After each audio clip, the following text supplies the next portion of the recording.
வீட்டின் முன்பு விளையாடிக் கொண்டிருந்த 4 வயது சிறுவன் திடீரென சிறுவன் மாயமானதால் பெற்றோர் அதிர்ச்சி. பல இடங்களில் தேடியும் பலன் இல்லாததால் காவல் நிலையத்தில் புகார்.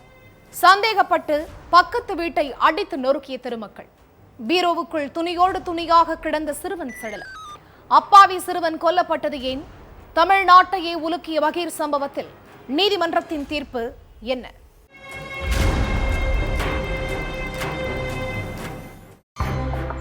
வீட்டுக்கு வெளியில விளையாடிட்டு இருந்த 4 வயது சிறுவன் திடீர்னு காணாம போயிருக்கான். பிள்ளைய காணுங்கிற தவிப்புல பெத்தவங்க தெரு தெருவா அலைஞ்சி தேடி பார்த்திருக்காங்க. ஆனா எங்க தேடியும் சிறுவன் கிடைக்கவே இல்ல. என் புள்ள கண்டிப்பா கிடைச்சிருவான்னு உறுதியா நம்பிட்டு இருந்த பெத்தவங்களுக்கு மறுநாள் தான் அந்த கொடூர சம்பவத்தை பத்தியே தெரிஞ்சிருக்கு. கன்னியாகுமரி பக்கத்துல உள்ள கடிய பட்டணத்தை சேர்ந்தவர் ஜான் ரிச்சர்ட். இவரோட மனைவி சகாய சில்ஜா. இந்த தம்பதிக்கு 4 வயசுல ஜோகன் ரிஷிங்கிற பையன் இருந்தான். 2ஆவதா பெண் குழந்தை பிறந்துச்சு.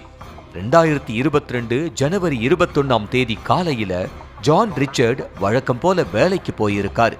சகாய சில்ஜா வீட்டுக்குள்ள இருந்து கை குழந்தைய கவனிச்சிட்டு இருந்திருக்காங்க. 4 வயசு சிறுவனான ஜோகன் ரிஷி வீட்டுக்கு முன்னாடி விளையாடிக்கிட்டு இருந்திருக்கான்.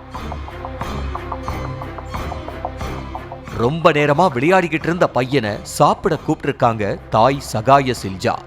அப்ப மகன் கிட்ட இருந்து எந்த சப்தமும் இல்ல. உடனே வாசல்ல போய் பார்த்திருக்காங்க. அங்க ஜோகன் ரிஷிய காணோம். உடனே பதறி போனவங்க கையில கை குழந்தைய வச்சுக்கிட்டு தெரு முழுக்க தேடி அலைஞ்சிருக்காங்க.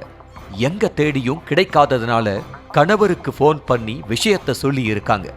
அடுத்த கொஞ்ச நேரத்திலேயே ஜான் ரிச்சர்டும் சொந்தக்காரங்களும் வீட்டுக்கு வந்திருக்காங்க. 3 மணி நேரத்துக்கு மேலாகியும் சிறுவன் கிடைக்காததால மணவாளக்குறிச்சி போலீஸ் ஸ்டேஷனுக்கு போய் கம்ப்ளைண்ட் கொடுத்திருக்காங்க. உடனே சம்பவ இடத்துக்கு போன போலீஸ் அக்கம் பக்கத்துல உள்ளவங்க கிட்ட எல்லாம் விசாரிச்சிருக்காங்க. அப்போ வீட்டுக்கு முன்னாடி விளையாடிக்கிட்டு இருந்த சிறுவன் கிட்ட பக்கத்து வீட்டுல இருந்த ஃபாத்திமா பேசிக்கிட்டு இருந்ததா அந்த தெருவை சேர்ந்த ஒருத்தவங்க போலீஸ் கிட்ட சொல்லி இருக்காங்க.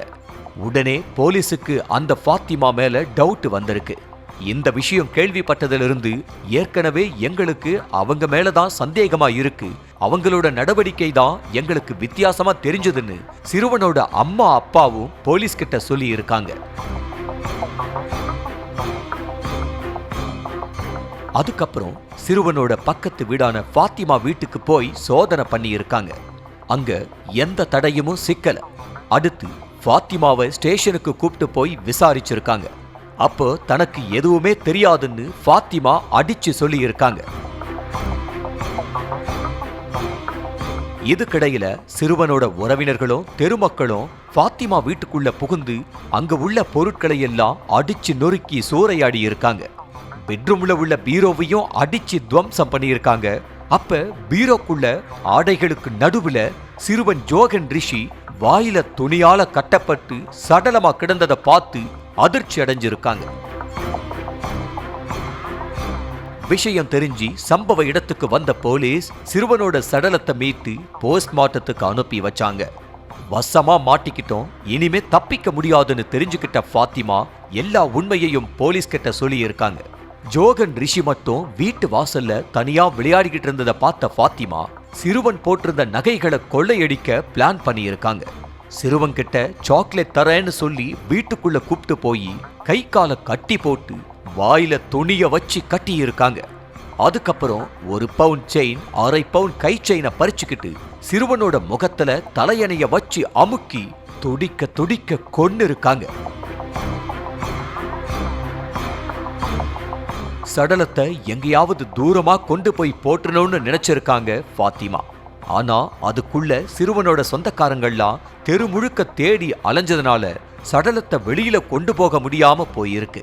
அதனால ஜோகன் ரிஷியோட சடலத்தை பீரோவுக்குள்ள துணியோட துணியா திணிச்சு வச்சு பீரோவை லாக் பண்ணி இருக்காங்க. அதுக்கப்புறம் வீட்டுக்கு வந்த கணவன் சகாய சரோபின் கிட்ட விஷயத்த சொல்லி இருக்காங்க. முதல்ல அதிர்ச்சியானாலும் அதுக்கப்புறம் மனைவி கூட கூட்டு சேர்ந்துக்கிட்டு சிறுவனோட சடலத்தை மறைக்க பிளான் பண்ணி இருக்காங்க. நைட் நேரம் எல்லாரும் தூங்குனதுக்கு அப்புறம் சடலத்தை தூரமா கொண்டு போய் வீசிடலாம்னு கணவனும் மனைவியும் சேர்ந்து முடிவு பண்ணி இருக்காங்க. ஆனா அதுக்குள்ள விஷயம் வெளியே தெரிஞ்சு வசமா மாட்டிக்கிட்டாங்க. 2022 நடந்த இந்த சம்பவம் தொடர்பான வழக்கு பத்மநாபபுரம் கூடுதல் அமர்வு நீதிமன்றத்துல நடந்துட்டு வந்துச்சு. கிட்டத்தட்ட 3 வருஷத்துக்கு அப்புறம் இந்த வழக்கு முடிவுக்கு வந்திருக்கு. வழக்க விசாரிச்ச நீதிபதி ராமச்சந்திரன், ஃபாத்திமா தான் சிறுவனை கடத்திக்கிட்டு போய் நகைக்காக துடிக்க துடிக்க கொலை பண்ணாங்கிறது உறுதியானதுனால அவங்களையும் கணவர் சகாய சரோபினையும் குற்றவாளிகள்னு அறிவிச்சாங்க.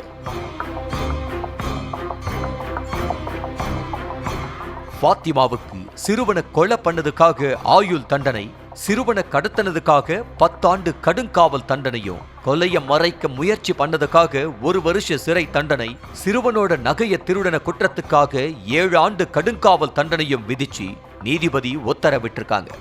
அதோட சிறுவனோட சடலத்தை மறைக்க முயன்ற குற்றத்துக்காக ஃபாத்திமாவோட கணவன் சகாய சரோபினுக்கு 3 ஆண்டு சிறை தண்டனை விதிக்கப்பட்டிருக்கு.